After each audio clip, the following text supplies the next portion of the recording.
Abrimos el último tramo de Noticias 5 y con mucho gusto le damos la bienvenida al presidente de la Confederación de Sindicatos Industriales, a Danilo Dárdano. Hay muchos temas para conversar, esta reciente misión a China y el impacto que podría tener en la actividad industrial, cómo se viene negociando el acuerdo entre el Mercosur y la Unión Europea.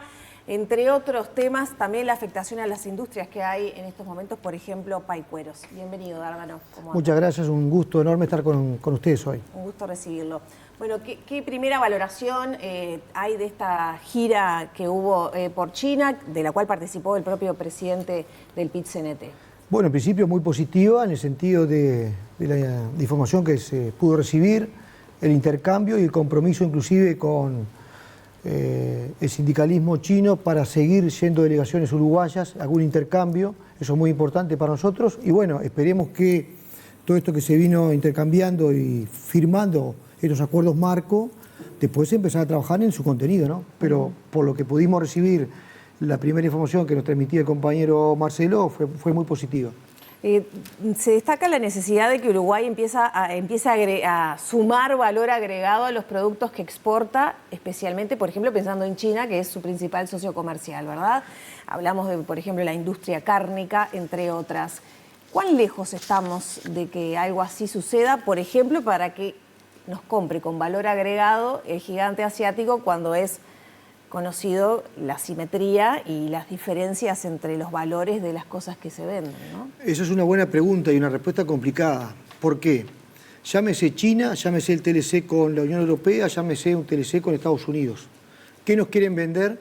Productos con mucha tecnología y mucho valor agregado. ¿Qué nosotros estamos exportando en nuestra canasta exportadora? La mayoría de los productos son productos primarios, con poco valor agregado.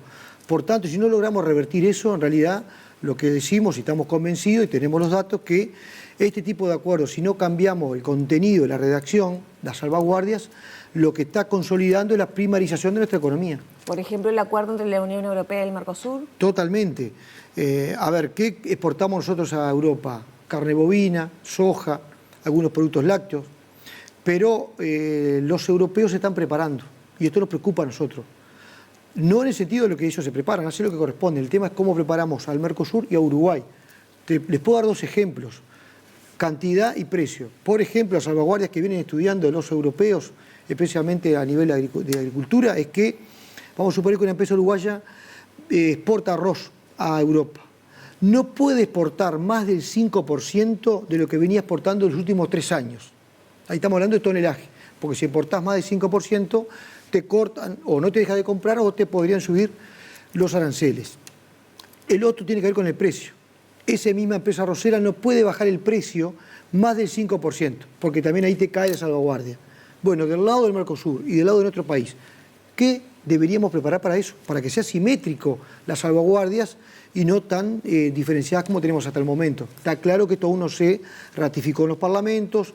Nosotros como sindicatos industriales ya pedimos reunión tanto en la Comisión de Industria del Senado como de Diputados para colocar estas dudas y estos planteos. Y bueno, la idea es no colocar palos en la rueda, sino dar nuestro punto de vista modestamente y ver cómo logramos defender la industria y la producción nacional y especialmente las pymes, ¿no? Ahora, ¿para ustedes es inconveniente este acuerdo hasta ahora? Bueno, yo te diría lo siguiente, si estas redacciones, estas salvaguardias no cambian del lado nuestro, yo te diría que es muy negativo. Ahora, si logramos revertir esto, bueno, podemos rever la postura, pero al día de hoy es muy asimétrico la situación y reitero, nos va a suceder algo, salvando las distancias, como nos pasó cuando ingresamos a Mercosur, sin preparación. Acá hay que utilizar esto para preparar el Uruguay, preparar la mano de obra, preparar el empresariado nacional y preparar el Estado inclusive para ser competitivo, como se dice, y preparar la formación profesional de las uruguayas, los uruguayos y para preparar. Por tanto, este impasse que se hizo en la ratificación que están estudiando jurídicamente en Europa, yo creo que nos viene bien al Mercosur y especialmente a nuestro país si nos preparamos. ¿Qué formación profesional es necesaria? Por ejemplo, ¿en qué sectores vamos a innovar? ¿Qué agregado de valor? ¿Dónde vamos a pelear? ¿En qué cadenas de valor regional, por lo menos? Y con este acuerdo nos podríamos insertar. Esa es la discusión. Por tanto, esto tiene que ver con una estrategia nacional de desarrollo que nuestro PIT-CNT viene discutiendo, venimos participando en eso, porque en realidad de ahí se desprende pues, la educación que precisábamos, qué innovación precisábamos, qué rol va a jugar el INEFOP, la UTEC, la UTU, la UDELAR, cómo vamos a aprovechar estos tipos de acuerdos para desarrollar el interior profundo del país, que es casi que es otro país, del Río Negro hacia el norte. O sea, todas esas cuestiones que están en duda y que nos preocupan, la idea es colocar esa discusión pública, ¿no? Claro, Danilo, porque hemos hablado en otras oportunidades y sin acuerdo con la Unión Europea ya venías diciendo exactamente lo mismo, que el Uruguay necesitaba una hoja de ruta para poder avanzar, porque cada vez cierran más las industrias, porque los problemas todos los que venís describiendo ya los tenemos sin el acuerdo Unión Europea, entonces venías denunciando todas estas cosas. ¿Cómo hacemos eso para realmente capitalizar esa oportunidad? Vos decías, bueno, conversaciones, reuniones, pero que nos quedamos un poco, ¿no? Sí. En las reuniones, las conversaciones. Por aquí la vicecanciller Valeria Zuccasi hablaba de la posibilidad de dar ese salto en vez de exportar naranjas a hacer mermelada. Es un ejemplo que lo hemos escuchado de todos. ¿Hay puntos claros que digan cómo el Uruguay va a dar ese salto para poder ver la posibilidad de que esto realmente sea esa oportunidad? Para un punto de partida, repito, que no solo lo veníamos observando nosotros en las noticias, sino que ustedes nos los venían mostrando hace mucho. Sí, yo creo que se da la oportunidad porque estuvimos el año que pasado, si no me equivoco, 5 reuniones del Consejo Nacional de Industria. Ahí participa, liderando la ministra de Industria, director de Industria, la UTEC, la UDELAR, INEFOP, nosotros como trabajadores organizados, Trabajo, la Cámara de Industria del Uruguay, ANMIPE, la CUTE, o sea, todo lo que tiene que ver con las cuestiones industriales. El 2026 debería ser un año de concretar la hoja de ruta. Nosotros estamos convencidos que es necesario esto, porque si no, alguien podría decir, bueno, se juntan, se reúnen, pasan la reunión y ¿qué se resuelve? Algo bien importante, y esto es una señal positiva, fue lo que al final aceptó con buena gana el Ministerio de Economía, liderado por O'Donnell, que tiene que ver con el sector autopartista. Hace 6 o 7 años que veníamos discutiendo con industria, con el sector empresarial y nosotros, y no lográbamos convencer al gobierno de turno que era importante cuidar, defender el sector autopartista. Bueno, en este gobierno se dio y tenemos un cambio en la reglamentación. Esto podría implicar cuidar lo que tenemos y ser más competitivos con la región, por lo menos, para cuidar las 2.000 y pico de fuentes de trabajo que tenemos en el sector. O sea, eso es una señal positiva. No alcanza, ¿no? Porque si no, miremos lo que está pasando en Colonia, Paysandú. Pero es una buena señal de entender que hay que defender la producción de la industria nacional y, por tanto, la mano de obra nuestra, ¿no? Y en ese camino que ustedes piensan avanzar, por ejemplo, en estas medidas compensatorias en las autopartes, pero también, decías, formación, son discusiones que también desde los consejos de salario se vienen reclamando, ¿no? Que no se avanza en discutir en esto de la competitividad, en la capacitación y crear esos empleos del futuro. Sí, y ahí un tema, vos hablas de competitividad, subtítulo productividad. Exacto. Y ahí una aclaración importante. Acá no hablamos ni de destajo ni fasón, productividad. Sí. Para discutir productividad tenemos que tener la información de calidad arriba de la mesa. El movimiento sindical, que para nosotros en los 90 nos decía productividad, era una mala palabra. Nos hemos convencido que hay que discutir la productividad, reitero, en el buen sentido de la palabra, el contenido concreto de la productividad. Eso nos va a ayudar a ser más competitivos. Hay que ver en qué sectores, porque nosotros no podríamos competir con salarios de hambre. Y nadie lo ha dicho, por tanto creo que la sociedad uruguaya entendemos y tenemos un consenso de que tenemos que agregarle valor, que eso significaría tener salarios dignos, condiciones muy buenas de trabajo y ser competitivos, porque si no terminaríamos compitiendo con salarios peores de los 25.000 pesitos. ¿Por qué cuesta tanto dialogar sobre productividad, que hace años que tenemos el concepto sobre la mesa y no termina de suceder? Ni para lo que tú decís, ni para, por ejemplo, y ya lo pongo también sobre la mesa, discutir la reducción de la jornada laboral, que parece algo completamente antagónico a lo que estamos hablando, ¿no? Mejorar la industria, sofisticarla, mejorar la educación y trabajar más y, por otro lado, achicar la jornada laboral. Bien, lo que hemos tenido es la posibilidad de recorrer algunos países, especialmente llamados de primer mundo, y cuando vemos que trabajan 36 o 40 horas, ganan, por ejemplo, 3.000, 3.500 euros, ¿cómo hacen? Son más competitivos, son más productivos. La organización de trabajo es mucho mejor. Eso es la diferencia, pero no es que se matan trabajando ni que trabajan 50 horas. El tema que, reitero, vamos a la información. El promedio del costo productivo, de la mano de obra productiva en Uruguay, la industria manufacturera promedio nos llega al 20%. El resto es son créditos, son alquileres, materia prima, etcétera. El 20%. Esa es la primera. Segundo, reiteramos la necesidad de tener información real, porque yo quiero aumentar la productividad. Bueno, ¿cuál es el cero? ¿Cuál es la base? Entonces, primero que nada, cuidando las condiciones de trabajo, agregando valor. Ahí se coloca otro punto. La tecnología, la robotización, tenés que tener un colchón social que permita que la gente que va a quedar por el camino, porque va a quedar gente sin trabajo, se reinserte en otro sector industrial o en otra empresa. Ahí entra el INEFOP. Y ahí volvemos al principio. ¿Cuál es la planificación? La hoja de ruta de esa Estrategia Nacional de Desarrollo. ¿A dónde vamos a apuntar el país? ¿Qué sectores vamos a agregarle valor que van a ser más competitivos? Si no hacemos esto, en realidad morimos con los ojos abiertos, ¿no? ¿Está viendo señales para empezar a concretar ese plan que debería, como tú decías, diseñarse en este año?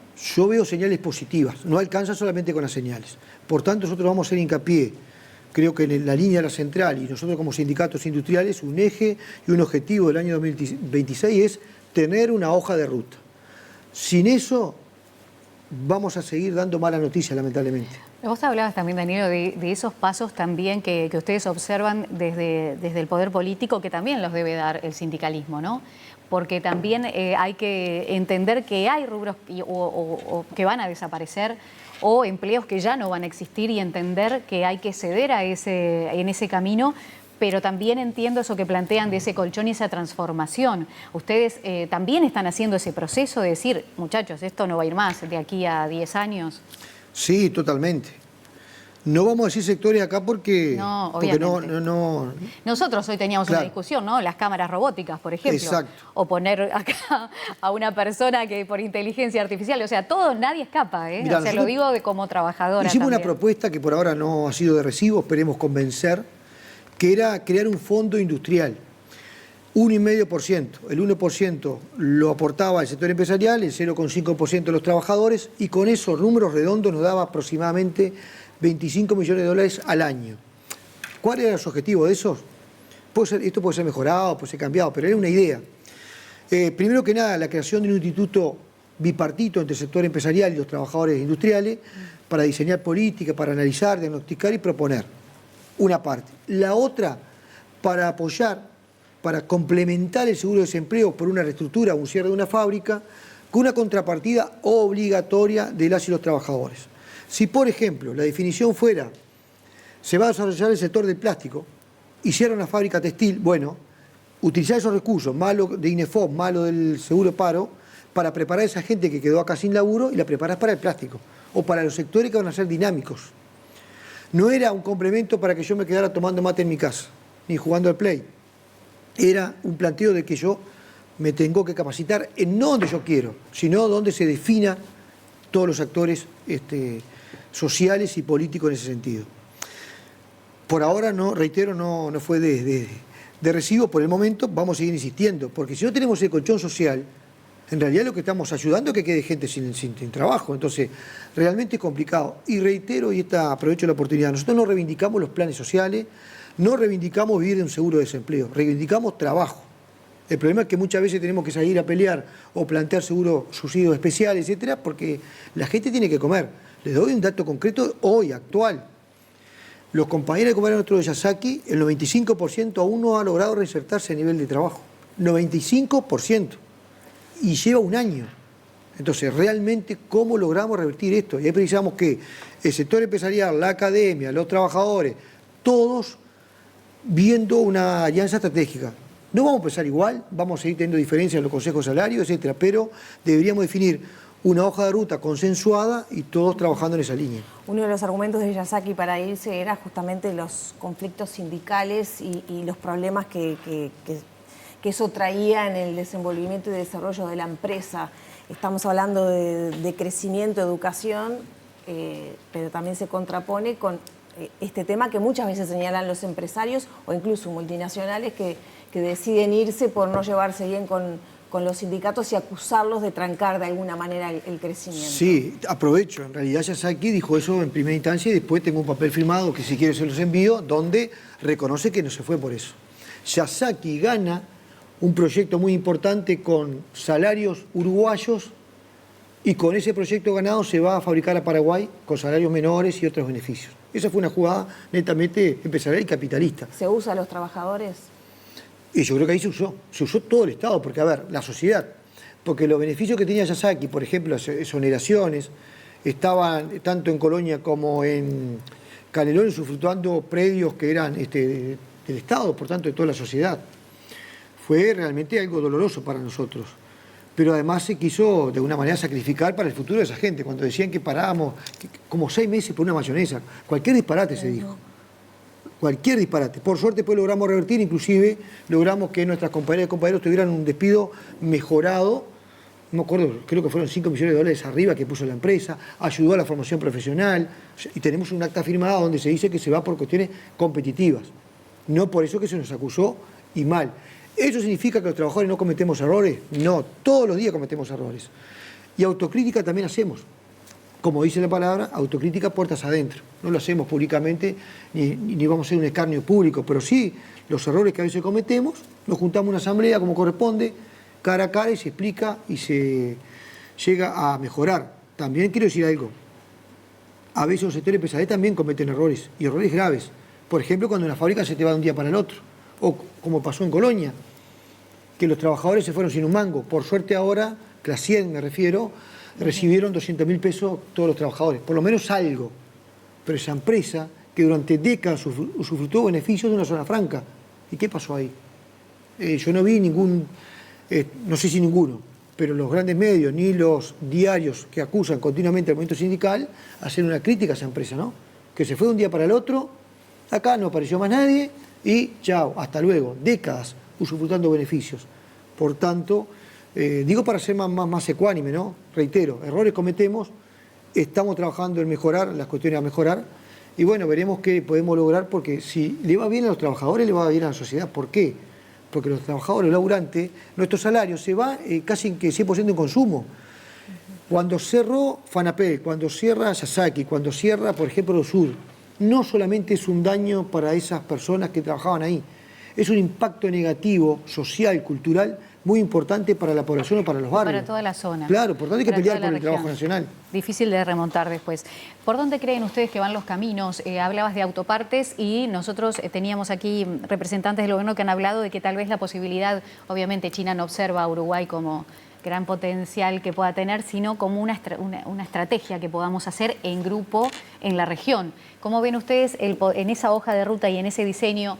Entiendo lo de los sectores y demás, no nombrar específicamente, pero ¿dónde creen ustedes que pueden ir esos caminos para potenciar y empezar también a preparar a nuestros niños, por ejemplo? Pues esto tiene que ser un plan de aquí a largo plazo. ¿Y dónde ven ustedes esos puntos? Y, por ejemplo, complementarnos, como que autopartes, no traer empresas para hacer los autos todos, pero sí nosotros aportar eso, usarlo como ejemplo para que el Uruguay pueda ensamblarse dentro de lo que puede ofrecer. Buenísimo. Yo menciono muchas veces el desafío del Mercosur de tener un auto Mercosur. Eso. Que nosotros capaz que fabricáramos las cubiertas. Ahí está. Porque en realidad hablamos mucho, pero políticas de complementariedad intraindustrial en el Mercosur, yo no sé si tenemos alguna. No la tenemos. Eso es fundamental y un desafío y una autocrítica debería hacerse el Mercosur como tal. Pero hay una cuestión. Nosotros no vamos a ser, nunca vamos, ojalá me equivoque yo, pero no creo que el país sea un país de punta a nivel industrial. No vamos a ser punta a punta. Ahora, por ejemplo, hay tecnología intermedia. Voy a poner un ejemplo bien concreto. Las camas de los hospitales, las importamos la gran mayoría, por no decir el 100%. Se podría fabricar en Uruguay. Eso es tecnología media. No estamos hablando de un microchip, no estamos hablando de un celular, estamos hablando de cama de hospital. Les podría hablar de sillas y mesas para las escuelas. Se importan. Y cuando importamos, lo que estamos produciendo es desempleo y hambre en nuestra ciudadanía, ¿no? Entonces, ¿por qué también? El menú tiene que ser amplio, sin preconcepto. La compra pública bien utilizada. Claro, si vos me comparás con un producto asiático que vale 100 pesos y acá vale 200. Ahora, ¿qué costo vale 100 pesos? No hay dumping social, no hay cama caliente, no hay trabajo infantil, no hay subvenciones o medidas muy de dumping social. O a veces los gobiernos tienen una cuestión que ayudan hasta en demasía a algunos sectores empresariales para que sean competitivos y te coman el mundo. Entonces, comparame con una paramétrica general internacional y ahí podemos decir, estamos lejísimos o más parecidos. esa discusión. La compra pública debe utilizarse para desarrollar proveedores, especialmente las pymes. Y permítame una cosa, cuando se habla de la cuarta pastera, por ejemplo, ahí tiene que ser vinculante desarrollar proveedores nacionales, porque le vamos a colocar, como siempre lo hacemos, la alfombra roja, exoneraciones tributarias, zona franca. Bueno, a cambio de eso, además de respeto de medio ambiente y toda la normativa laboral uruguaya, debería desarrollar por lo menos en la región proveedores nacionales. 30 segundos porque ya tenemos que cerrar. ¿Cuál es la situación con Paicueros? Bueno, ahí por suerte y por el trabajo que vienen haciendo los trabajadores en nuestra filial, UOC, se logró que la empresa se siente a dialogar con nuestros compañeros. Esperemos que con cabeza fría se busquen alternativas, porque ahí lamentablemente en Paysandú, parecido a Colonia, un impacto recontra negativo. Esperemos que en las próximas horas se llegue a un acuerdo que contemple que todas las y los trabajadores siguen en planilla y veremos qué alternativa, qué ingeniería, pero bueno, que no haya más despido en Paicueros. Muchas gracias por estos minutos. No, por favor, es un gusto enorme y gracias por la invitación. Gracias por venir. Cerramos por aquí entonces esta entrevista con el presidente de la Confederación de Sindicatos Industriales.